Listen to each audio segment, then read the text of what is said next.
അഭിമന്യു വധക്കേസിലെ പ്രതികളുടെ വിടുതൽ അപ്പീൽ തള്ളി. വിചാരണ നടപടി നിർത്തിവെക്കില്ലെന്ന് ഹൈക്കോടതി. എല്ലാ മൊഴികളും രേഖകളും നൽകണമെന്നുള്ള ആവശ്യവും കോടതി തള്ളിയിരിക്കുന്നു.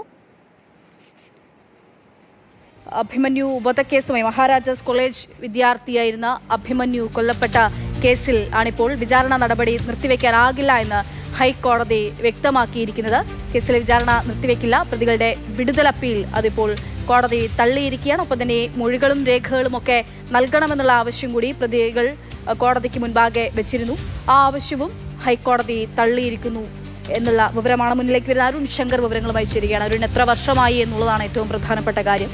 നിലവിലിപ്പോൾ വിചാരണ തുടരുമെന്ന് കോടതി പറയുന്നു. എന്താണ് കോടതിയിൽ നിന്ന് ലഭിക്കുന്ന വിവരം? വിചാരണ നടപടികൾ തുടങ്ങാനിരിക്കെയാണ് പ്രതികളുടെ അപ്പീൽ ഹർജി ഹൈക്കോടതി തള്ളിയിരിക്കുന്നത്.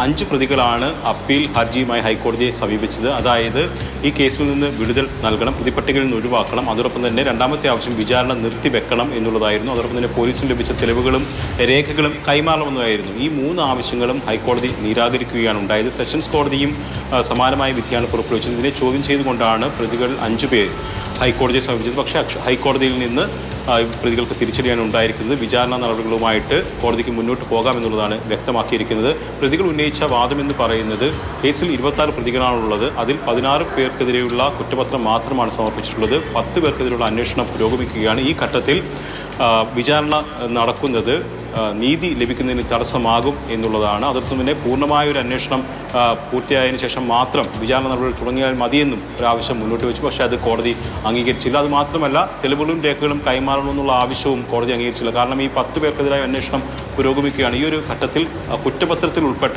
കോടതിയിൽ സമർപ്പിക്കപ്പെട്ട കുറ്റപത്രത്തിൽ ഉൾപ്പെട്ട വിവരങ്ങൾക്കപ്പുറത്തേക്ക് ഒന്നും കൈമാറാൻ കഴിയില്ലെന്നുള്ളത് തന്നെയാണ് ഹൈക്കോടതിയും എടുത്ത നിലപാട്. എന്തായാലും പ്രതികൾക്ക് ഹൈക്കോടതിയിൽ നിന്ന് തിരിച്ചടി നേരിട്ടിരിക്കുകയാണ്. ഇതോടുകൂടി വിചാരണ വേഗത്തിൽ തുടങ്ങാൻ കഴിയും.